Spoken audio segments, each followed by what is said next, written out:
Hey guys, this is Dex from the Platinum Initiative, and today I'm coming at you with a video. These are my final impressions on Beyond Two Souls.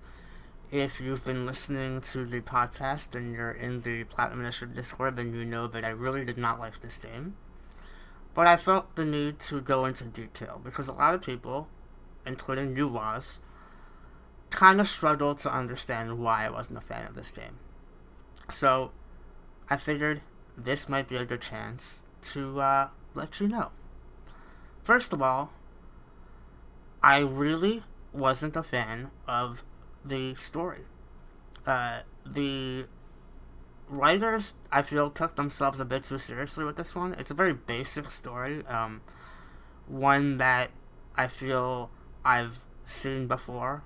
If you've watched the anime Elfen Lied or watched Stranger Things, there are things that you can associate with this game and those shows. Lots of similarities. So it's not really original, and honestly, just the structuring of the writing was very questionable. For those of you that don't know, the story jumps between time periods.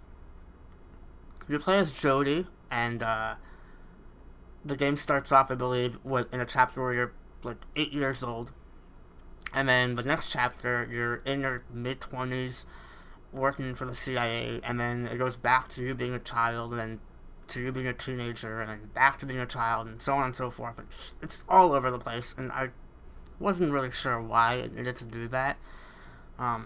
The storytelling itself wasn't very good, in my opinion. It kind of bored me.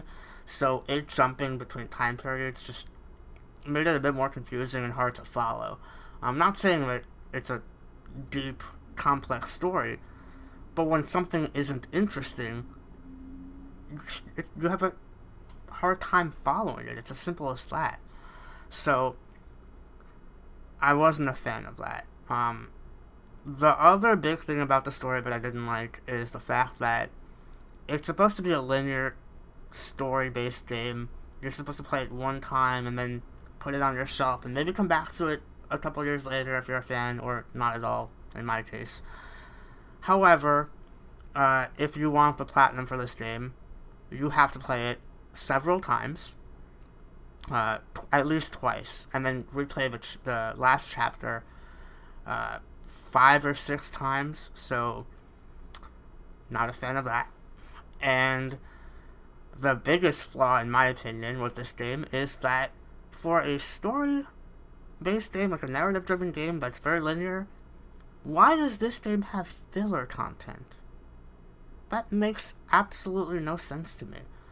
Now, I understand that sometimes devs feel a need to put extra content into their games to make the game worth the price point, the $60 price point. But I know going into this game that I'm only getting a story with very minimal gameplay.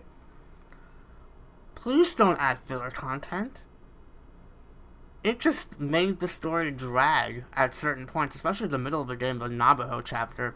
I spoke to Waz about this recently. That chapter, waiting for this truck to pass by, apparently, I can't record a video in New York during the day.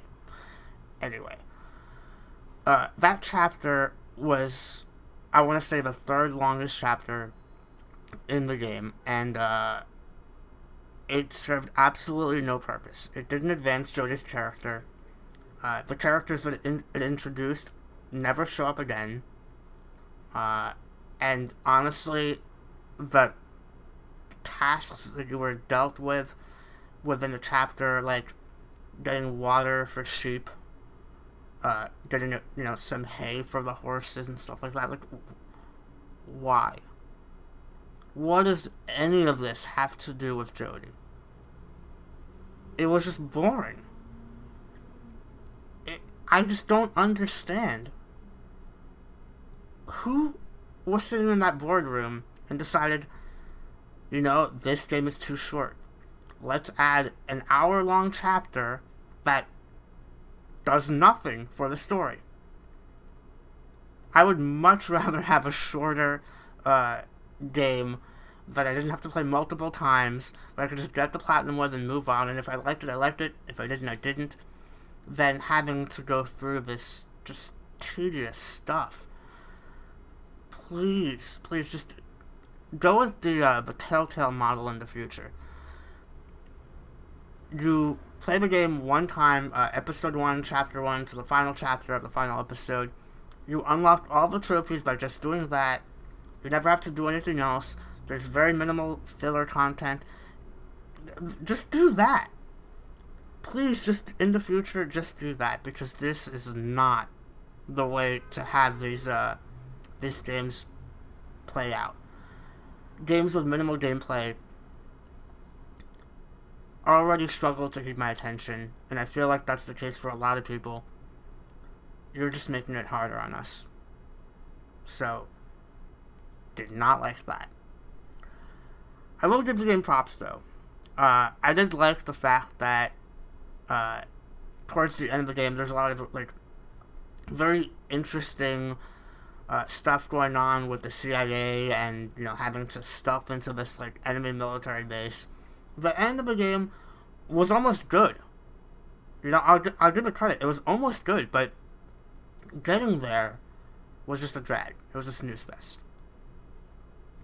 I did like the interesting stuff they did with the Aiden character, which is this like spirit that's attached to Jodie, and you can use him to possess enemies and trigger certain events, like opening doors that Jodie can't get to, or using him to kill other enemies so that Jodie doesn't have to put herself into danger. That was actually interesting, creative, and I would have liked them to do more of that in the game, because it was very simple, but it added some sort of layer of gameplay that just isn't really there for most of the game. So, props to them on that. Should have done more of that, and less of the filler crap. Trophy-wise, you know, the game is very straightforward. You know, do certain events to trigger certain endings, save all the characters, stuff like that. There's some collectibles. I have no idea what they serve, what purpose they serve. They unlock something in the main menu. I didn't even check. That's how much I didn't care for this game. So they weren't really hard to find. Some of them were actually cleverly hidden. Not hard to find, but clever. So I'll give them props there. There weren't too many of them, though. That's the best part about that. Like, if you're gonna have collectibles in your game, they either have to be interesting, or there has to be just a reasonable amount of them. Like, I remember I played Assassin's Creed 1 years ago. There's like 1,000 collectibles in that game. I hate that. So, yeah. There's a lot of quick time events, which, I mean, they're quick time events. I'm not really a fan of them, but I don't necessarily dislike them. Some of them are done well, some of them serve no purpose. Like, you can fail quick time events multiple times, and absolutely no consequences happen. Like, there's nothing. Like, you would think, oh, if I fail this, Jodie dies. Nope. There is one chapter, though, where you're on a train and you're escaping the police. They start chasing you, and I actually thought this was really creative. If you fail the quick time events enough times, you will get arrested, and then you have to find a way to escape the police again. And you can do that up to 3 times in that chapter, and every time is unique. So, that chapter actually was really good. That was towards the middle of the game as well. Really good chapter. It felt like, you know, there were actually consequences to the decisions I made, to the quick time events that I may have failed. And I believe there's actually a trophy associated with this. If you... Yeah, there is, yeah. You have to get arrested 3 times and escape each time. So that was cool. I like that. There are glimpses of really unique, interesting stuff, but most of the game is just blah. I didn't like it, and I'll tell you this, knowing what I know about this game, I'm probably not going to go back and play Heavy Rain, which was made by the same studio. I probably will give Detroit Become Human a chance. That one looks interesting. It feels like they fleshed out the gameplay a bit more on that one. So I'll give that one a chance, but I'm not really a fan of the studio right now, man. It wasn't for me. If it wasn't a trophy hunter, I probably wouldn't have cared to even finish this game. In fact, if you look at my trophy list, it took me 1 year and 3 months to complete this game. This is a game that can be platinumed in 20 hours. So, that says everything about this game. I would not recommend this if you're not a fan of the interactive movie genre.